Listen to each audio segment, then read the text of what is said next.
Dans cette vidéo, on va parler de l'échange de l'oral VAE, ES plus spécifiquement. Ce que je vais dire ici est en partie valable pour les moniteurs éducateurs. Dans cette vidéo, je vais partager avec vous des pièges à éviter, des sujets primordiaux à aborder et vous expliquer à quel point dans l'oral, vous devez absolument maîtriser le temps et les sujets qui seront abordés pendant le temps de l'examen. Dans cette vidéo, il y a une petite surprise que je vous révélerai à la fin de la vidéo, donc restez bien jusqu'au bout et écoutez bien tous les conseils pour préparer votre oral.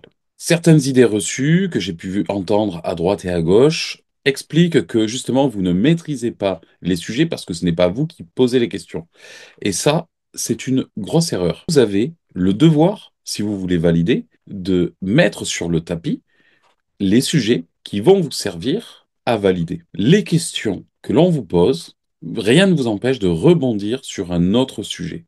Donc répondez à la question et faites du lien avec un autre domaine de compétences. Ce basculement d'un sujet à un autre est en réalité relativement faisable puisqu'on se rend bien compte dans notre métier que tous les domaines de compétences sont souvent transversaux. Donc quand on parle de DC1, ben, on peut très vite basculer vers le DC2, par exemple, mais aussi aborder la question de l'équipe et parler du DC3. Vous voyez, quand on parle d'un sujet, on peut basculer sur un autre domaine de compétences plutôt facilement. Si pendant l'échange, vous voyez que les questions sont toujours orientées sur un domaine de compétences et qu'un autre domaine de compétences n'est jamais abordé, alors là, c'est à vous de prendre l'initiative de faire du lien et de parler de cet autre domaine de compétences. Si jamais vous ne faites pas ce pont entre un domaine et un autre et qu'à la fin des 45 minutes, vous vous apercevez qu'il y a un domaine de compétences qui n'a pas été abordé, eh bien vous ne pouvez pas le reprocher aux membres de jury.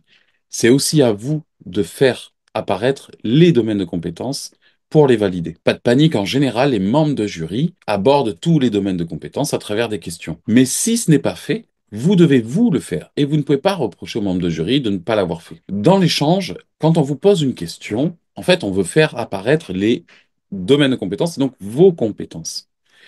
Si on vous pose une question qui se réfère à votre livret et donc à une situation clinique que vous avez abordée, effectivement, vous devez répondre sur le sujet demandé, mais je vous conseille aussi de prendre du recul et de répondre de manière plus large. Soit vous faites du lien avec un autre domaine de compétences, soit vous allez au cœur du domaine de compétences qui est concerné. Encore une fois, si on vous pose une question précise, n'oubliez pas que ce qui s'est passé réellement pour la personne accompagnée qui est évoquée dans le livret 2, ce n'est pas ça qui nous fait, qui nous permet, membres de jury, d'identifier la compétence. On a besoin que vous vous éleviez, que vous preniez du recul par rapport à cette situation, et c'est ce recul-là, ce pas de côté qu'on attend de vous devant nous.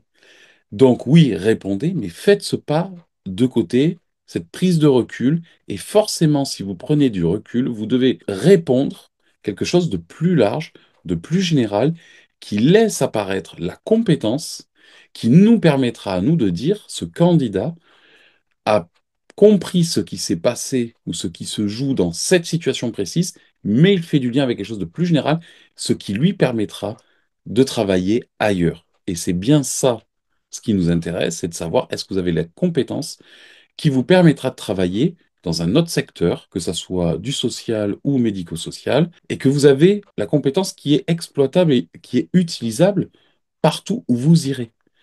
Donc c'est pour ça que vous avez tout intérêt à sortir de vos situations cliniques très précises et de prendre de la hauteur pour donner une réponse beaucoup plus générale. La réponse générale, en réalité, se situe dans le référentiel.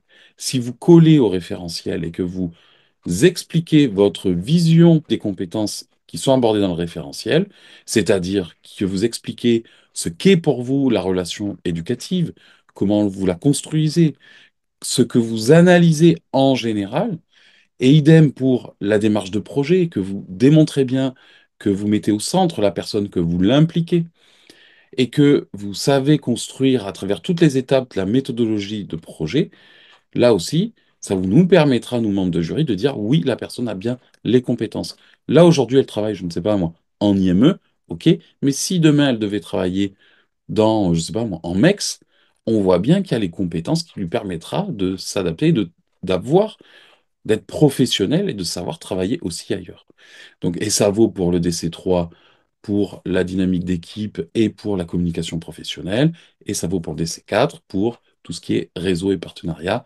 Qu'est-ce que je fais sur un territoire? Est-ce que je peux m'en servir pour aller chercher des ressources pour répondre aux besoins des personnes que j'accompagne? Donc ça, c'est les sujets les plus importants et il est absolument facile de faire du lien avec vos situations cliniques.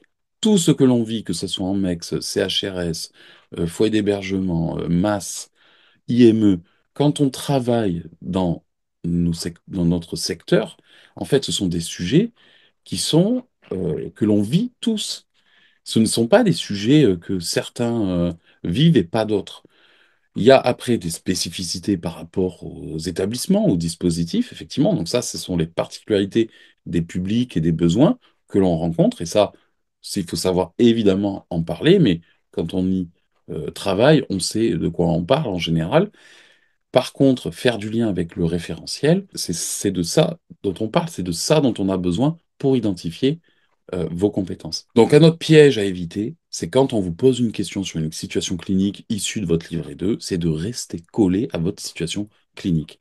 Si vous avez accompagné un jeune ou une jeune, peu importe, et qu'on vous pose une question sur ce qui s'est passé ou sur ce que vous avez fait, si vous ne faites que répondre ce que vous avez fait, ça ne sera pas suffisant.